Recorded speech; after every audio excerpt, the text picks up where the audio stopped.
Collision है ना। Collision का मतलब क्या होता है, what is the meaning of collision. ठीक है, कोलिजन की अगर हम डेफिनेशन दें तो उसकी डेफिनेशन समझना, डेफिनेशन को रटने की कोशिश मत करो। कोलिजन कब होगा, कोलिजन का मतलब क्या होता है, टक्कर है ना। टक्कर टक्कर कब होती है, जब दो लोग एक टाइम पर एक ही जगह पे आने की कोशिश करते हैं। जैसे अगर तुम्हारी जो, तुम ऐसा हाईवे पे कार चला रहे हो और किसी ट्रक से टक्कर हो गई, मतलब ऐसा ना हो फिर भी, मगर टक्कर का क्या मतलब है, कोलिजन का क्या मतलब है, एक पर्टिकुलर टाइम पर कार और अगर ट्रक से टक्कर हुई है, दोनों एक ही टाइम पर एक ही जगह पे आ गए हैं। समझ आई बात। अगर एक टाइम पे दोनों लोग एक ही जगह पे आ जाएंगे, जैसे ये क्रिकेट खेलने वाला भी ले सकते हो, बहुत सारे एग्जाम्पल हो सकते हैं इसमें, मगर मैं एक जो हाईवे का एग्जाम्पल लेता हूँ। ठीक है, तो अगर सपोज करो ये चौरस्ते पे हो, है ना, और मेरे पास सपोज समथिंग जस्ट लाइक, हाँ ये मेरी कार है, डॉट से मैं कार को दिखा रहा हूँ, डॉट से कार को दिखा रहा हूँ, कार चली गई, डॉट से कार को दिखा रहा हूँ। डॉट अलग बनाना पड़ेगा, एक सेकंड रुक जाओ, 2 मिनट में समझ में आएगा बड़ा मजे तरीके से, डेफिनेशन समझने से ज़्यादा मजा आती है ना। तो ये मेरी कार जा रही है, थोड़ा बड़ी कर लेता हूँ, ये मेरी कार जा रही है,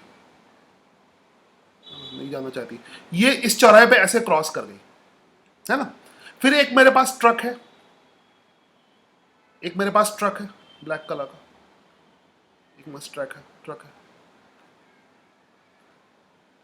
ठीक है, ये ट्रक है, ट्रक भी इस चौराहे से आया, क्रॉस कर गया, मगर टक्कर कब होगी, जब दोनों एक ही टाइम पर एक ही जगह पे आ जाएंगे। मतलब सपोज करो किसी पर्टिकुलर टाइम पे ये भी यहां पर होगा और ये भी यहां पर होगा। समझ आई बात। सेम टाइम पे अगर सेम जगह पे दो चीजें होती हैं तो उसको कहते हैं टक्कर या कोलिजन। सिंपल सी डेफिनेशन है, आई होप समझ में आ गया होगा। तो ये डेफिनेशन मैंने 3 बार बोल दी। जब भी whenever two particle comes at same position and at same time, then there will be collision. ठीक है, तो समझने पे ध्यान दो, डेफिनेशन वैसे कोई पूछेगा नहीं, है ना। तो ये कोलिजन हो गया। तो एग्जाम्पल बैट बॉल का एग्जाम्पल है, यहाँ भी वही होता है। कैरम बोर्ड, ये कैरम में स्ट्राइकर की कोलिजन, ये तो सब जानते हैं। ठीक है, ओके। और यहाँ पर ये न्यूक्लियर कोलिजन्स भी होते हैं, इलेक्ट्रॉन का प्रोटॉन के बीच, न्यूट्रॉन का प्रोटॉन के बीच। न्यूक्लियर कोलिजन्स या एटॉमिक कोलिजन्स काफ़ी थोड़ा डिफिकल्ट और इंपॉर्टेंट टॉपिक है जो एटॉमिक फिजिक्स में तुम पढ़ोगे ना। हम 2 सिंपल बॉल्स के कोलिजन की बात करेंगे।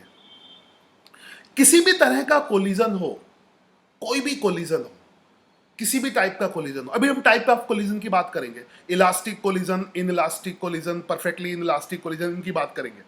मगर अभी सपोज करो तुम्हें ये टाइप नहीं पता है, किसी भी टाइप के कोलिजन में, ठीक है, लीनियर मोमेंटम कंजर्व होता है। ये सबसे इंपॉर्टेंट बात है, किसी भी टाइप के कोलिजन में लीनियर मोमेंटम कंजर्व होता है। कोई भी कोलिजन लोगे वहां पर क्या कराओगे, लीनियर मोमेंटम कंजर्वेशन।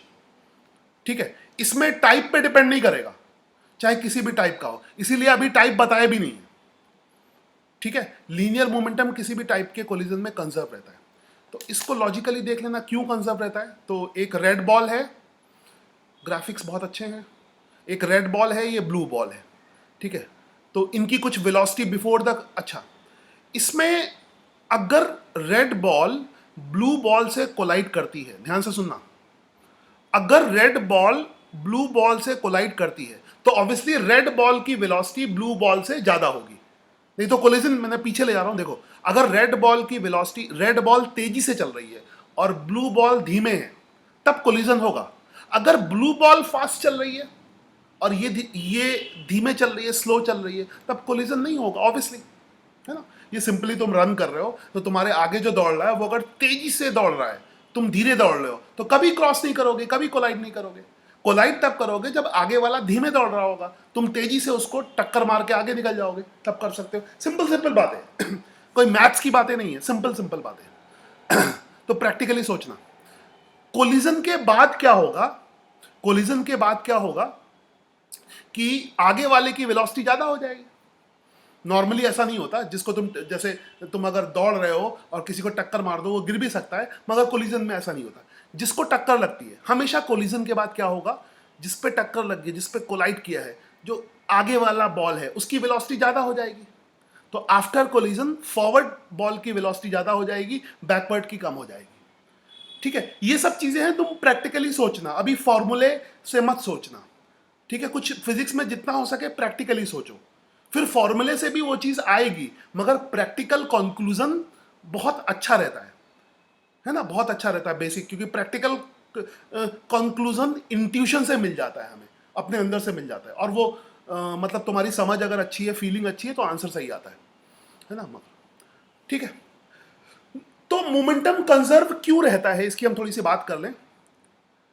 तुम्हें पता होगा कि there is equal and opposite reaction for every action, there is equal and opposite reaction for every action force. ठीक है, तो ये तो तुमने पढ़ा था कुछ दिन पहले, और इसके बहुत सारे एग्जाम्पल तुम्हें कराए थे। ठीक है, तो एक्शन रिएक्शन अलग अलग ऑब्जेक्ट पे वर्क करेगा। तो यहाँ से देख लिया एक्शन रिएक्शन, तो ये बॉल इसको फॉरवर्ड डायरेक्शन में प्रेस करेगी। ये बॉल थोड़ा मैं सही से ही बना दूंगा क्योंकि ये ग्राफिक्स हैं थोड़ा सा। तो जब ये टकराएंगे, है ना, टकराएंगे मतलब दोनों पास आएंगे, देखिए कहीं पास आते हैं ये, एक सेकेंड, जब कोलाइड करेंगे, ये ऐसा दिखाया नहीं है, but I will show it, I will show it. मैं यहाँ पे दिखा देता हूँ। ये रेड कलर की बॉल है, इसीलिए मैंने पेन ले रखा है। रेड बॉल है, I will make this, this is red ball, red ball. Literally I can make it little bit, मैं स्फेयर नहीं बनाऊंगा, बना भी सकता हूँ वैसे, है ना। ये रेड कलर की बॉल है, I will make it, just a moment है, मुझे ज़्यादा टाइम नहीं लगेगा, ज़्यादा टाइम लगता तो मैं नहीं करता।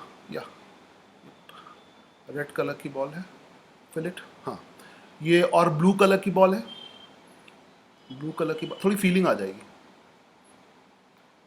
और ब्लू कलर की बॉल है, दिस इज यहाँ पे बनाया है, रेड से बनाया चलेगा। And colour fill up, this is blue colour ball, yup. हाँ, साइज मैंने थोड़ा डिफरेंट कर दिया, उससे फ़र्क नहीं पड़ता, साइज सेम नहीं बना रहा हूँ, है ना। साइज फ़र्क भी हो तब भी कोई फ़र्क नहीं पड़ता, तब भी रूल्स वैसे ही रहते हैं। I am not increasing the size, वैसे कर सकता हूँ, but I don't want to do it, जितना ज़रूरी है उतना बताता हूँ समझाने के लिए, है ना। सो ये यहाँ पर कहीं पे कोलाइड करेंगी, है ना, कोलाइड करेंगी मतलब टच करेंगी। जब भी कोलिजन होगा तो टच होगा ना, टच होगा। तो ये रेड वाली जो बॉल है वो ब्लू वाली बॉल को फॉरवर्ड प्रेस करेगी, ये फोर्स हो गया। न्यूटन थर्ड लॉ याद करो, there is equal and opposite reaction for every action, action and reaction acts on different object, so they never cancel each other. ठीक है, एंड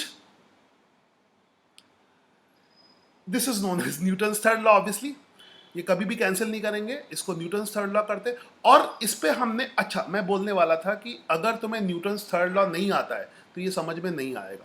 ठीक है, तो दिमाग में न्यूटन्स थर्ड लॉ आना चाहिए, ये तभी समझ में नहीं आएगा जब न्यूटन्स थर्ड लॉ नहीं आता है। तो देयर इज इक्वल, और इस पर बहुत सारी प्रैक्टिस हमने की थी। तो there is equal and opposite reaction for every action, तो ये हो गया। ये अलग अलग ऑब्जेक्ट पे लग रहे हैं, ये कैंसिल नहीं करेंगे, इसकी बात हम बहुत ज़्यादा कर चुके हैं, इसमें डाउट होनी नहीं चाहिए। ठीक है, तो ऐसे यहाँ पे दिखा दिया। ये जो फोर्स लग रहा है F12, ये यहाँ पे ग्राफिक्स बहुत ज़्यादा बढ़िया नहीं है, तो ये जो फोर्स लग रहा है वो रेड बॉल पे लग रहा है ना, इधर रेड बॉल पे लग रहा है, रेड बॉल पे ऐसे लगेगा, रेड बॉल पे ऐसे लगेगा।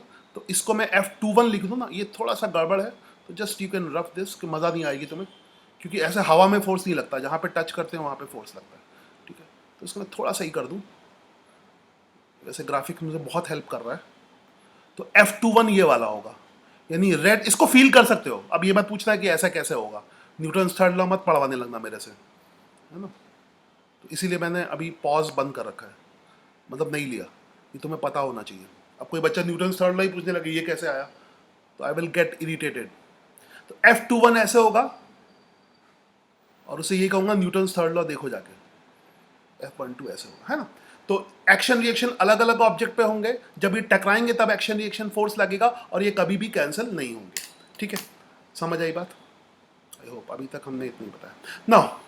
तो आगे देखें, तो जब भी कोलिजन होगा, है ना, टक्कर होगी, ये टक्कर हो रही है तब की बात है। तो ये थोड़ा दिखा नहीं पाया मगर टकराना मैंने दिखा दिया। Force on first body is first to second is F12 F21। F12 की वैल्यू F21 के बराबर होगी, मगर वेक्टर का निशान लगा दो। ठीक है, थोड़ी बहुत प्रॉब्लम है वो सेटल करता जाता हूँ। ठीक है, दिस इज F12 F21। किसको F12 बोला, किसको F21 बोला, पता चल गया तुम्हें, है ना। F21 इधर वो समझ में आ गया होगा। ठीक है, तो ये जो बॉडी है F21, ये वन बॉडी है और ये टू बॉडी है। ठीक है, ये वन बॉडी है, तो फोर्स बाय 2 on 1, ये F21 ये वाला है, इधर लगेगा। This is 1, this is and this is. और इसको लोकेशन पे दिखाएंगे, वो मैं दिखा चुका हूँ। यहाँ पे वेक्टर का निशान लगाओगे, मैग्नीट्यूड कभी सेम नहीं होते। ठीक है, always use vector. Then Newton second law use करोगे, है ना। न्यूटन सेकेंड लॉ, तो that is equal to change in momentum of first body and change in momentum of second body.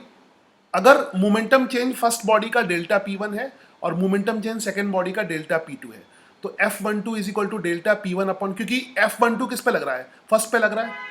ये कहां से आया तुम्हें याद होगा, शायद मैंने बताया भी होगा, नहीं बताया तो यहीं पे बता देता हूं। क्योंकि तुम्हें पता है F इज इक्वल टू क्या होता है, F इज, थोड़ा मोटा पेन ले लेता हूं। F इज इक्वल टू, हाँ very good, F is equal to क्या होता है, मास इंटू एक्सेलरेशन। और एक्सेलरेशन अब तक सबको पता होगा, dv अपॉन dt, है ना। एक्सेलरेशन होगा dv अपॉन dt। इस पे लगा दो व्हाइटनर, गंदा लग रहा है। F is equal to m into dv upon dt। ठीक है, ठीक है। मास इंटू वेलोसिटी क्या होता है, मोमेंटम, बताया होगा मैंने। d by D T, mass into velocity, mass velocity के साथ आ जाएगा, तो d बाई डी टी, है ना, d बाई डी टी। और मास इंटू वेलोसिटी क्या हो जाएगा, मोमेंटम हो जाएगा, dp अपॉन dt। ठीक है, तो फोर्स की वैल्यू किसके बराबर हो जाएगी, dp अपॉन dt के बराबर हो जाएगी। तो फोर्स की वैल्यू किसके बराबर हो जाएगी, dp अपॉन dt। समझ आई बात, dp अपॉन dt।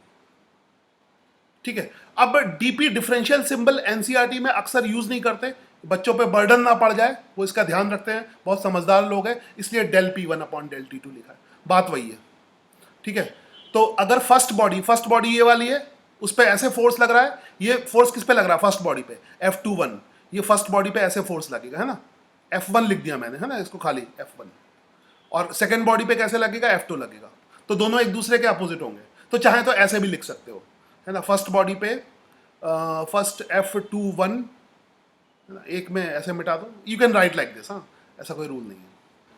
तो पहली बॉडी का change in momentum delta P1 हो गया, दूसरी बॉडी का डेल्टा P2 हो गया, तो ये F1 ऐसे हो गया डेल्टा P1 अपॉन डेल्टा 2, है ना। F1 फर्स्ट पे लग रहा है, इसको हटा दो, है ना, ये इधर उधर कर लेना ऐसे। F1 F2 जो है, F1 delta P1 upon delta P2 और F2 इसको कर देना। तो यहाँ पे ये सिंबल नहीं भी यूज करोगे चलेगा, है ना। यू जस्ट लाइक, मैं रेड कलर कुछ और कलर लेता हूँ, दिख नहीं रहा है। This F1, this F1 and this is F2, हाँ।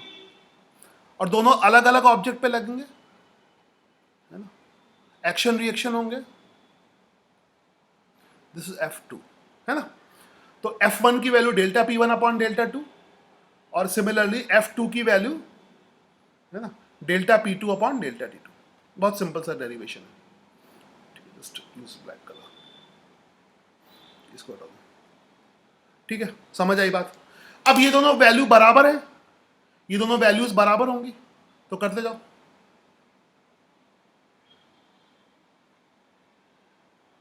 है ना, ये दोनों वैल्यू बराबर होंगी, तो ऑब्वियसली यहां पे वेक्टर वेक्टर लगा लोगे, तो दोनों को इक्वेट कर लोगे। F1 is equal to F2 जो भी है ना, अभी मैं ही कर ही देता हूँ, 2 मिनट लगेगा बस, ज़्यादा लिखने से तो अच्छा ही है। ये हो गया F1, है ना, डेल्टा P1 अपॉन, ये F2 हो गया, इसको ना भी लिखो तब भी चलेगा। ठीक है, F1 की वैल्यू F2 के बराबर होगी वेक्टर फॉर्म में। ठीक है, डेल्टा P1 अपॉन डेल्टा, ये वेक्टर फॉर्म में होगा, वेक्टर जरूर लगाना, है ना, वेक्टर प्रिंट करने में दिक्कत आती है। तो फाइनली रिलेशन आ जाएगा delta P1 plus delta P2 is equal to 0, है ना। तो आई होप समझ में आ गया होगा, रिकॉर्ड भी हो गया। आगे बढ़ते हैं। ठीक है, डेल्टा P1 वेक्टर लगाने के साथ delta P1 plus delta P2 is equal to 0, है ना। बस 2 मिनट। यहां पे आखिरी चीज और कर दूं, this is delta P1 vector के साथ, वेक्टर नहीं लगाओगे तो गलत होगा। तो ये मोमेंटम कंजर्वेशन की दूसरी फॉर्म है जो हर एक कोलिजन में, अभी तुम्हें टाइप ऑफ कोलिजन नहीं बताया इसमें, तो इसका मतलब हुआ किसी भी टाइप का कोलिजन हो तो टाइप बता के यहां पे कंफ्यूज नहीं करना है, ठीक है। तो अंडरस्टूड है कि किसी भी टाइप के कोलिजन में ये चीज तो वैलिड होगी, है ना। The total change in momentum during a collision is zero और the total momentum of the system remain conserve, है ना। टोटल मोमेंटम चेंज नहीं होगा, यानी जितने भी पार्टिकल जो कोलाइड करेंगे उनका टोटल मोमेंटम चेंज नहीं होगा, तो टोटल चेंज इन मोमेंटम क्या हो जाएगा, जीरो हो जाएगा। I hope you got it, ठीक है। अब यहां पे समझ लो, ठीक है, तीन तरह के कोलिजन होते हैं, तो मोमेंटम कंजर्वेशन तो हर टाइप के कोलिजन में लगेगा, मोमेंटम कंजर्वेशन तो हर टाइप के कोलिजन में लगेगा, ठीक है। मोमेंटम कंजर्वेशन जितने भी कोलिजन है सब में लगेगा। Just a moment, just a moment, just a moment, ठीक, I will stop a little bit.